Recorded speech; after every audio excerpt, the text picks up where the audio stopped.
President Donald Trump federalized 2,000 California National Guard soldiers in the wake of the anti-ICE protests in California. But as the U.S. Constitution makes abundantly clear, soldiers are not cops. President Trump deployed the troops under Title 10 of the U.S. Code, which is the same authority the president would use if deploying those same soldiers overseas. Normally, the National Guard is deployed domestically to help with weather-related events or other kinds of natural disasters, but from a legal perspective, it does seem to fit within what we would call the four corners of the paper. John Molik is an intelligence officer with New York's Army National Guard. He's also a former police officer, so I thought he was in a unique position to speak about what roles the guardsmen in California will be playing while deployed. They have the inherent right to self-defense, and they have the authority to protect federal property and those that are operating within the federal agents that are operating within the law. And right now they are by enforcing immigration law. What they are not allowed to do are what would be generally considered law enforcement activities: surveillance, arrest, detainment, things where they're taking an active approach to enforcing the law. If the Insurrection Act comes into play, what changes for the National Guard troops, the Marines that have been called up? What new roles or new abilities or new functions would they be able to serve if that Insurrection Act comes into play?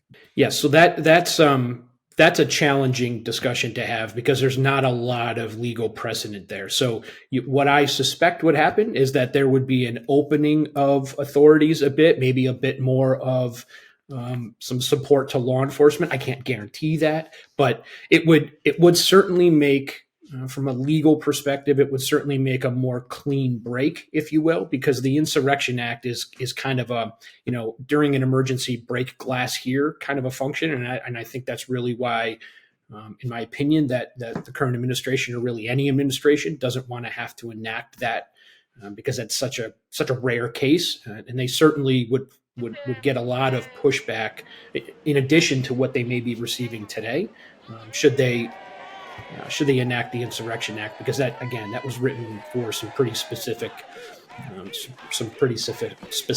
actions, if you will. So I guess my answer would be, I don't really know. There's just not a lot of precedent there. One thing Molik says he does know unequivocally is just how much the National Guard instills in its members the fact they are not law enforcement officers. We are very well versed on what we can do and we can't do. And we really take a lot of pride in ensuring we're on the right side of the law. We're not just willing, now that we're working for POTUS, we're not just out there willy-nilly like, screw it, we're going to do whatever we want. That is antithetical. It's really anti-cultural to what the military is, truthfully.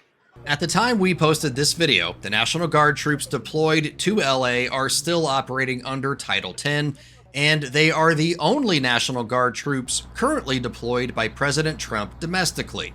The President and Secretary of Defense Pete Hegseth both said more guardsmen could be deployed, however, to protect federal property and personnel in other states if the White House feels it necessary in the wake of these growing anti-immigration enforcement protests.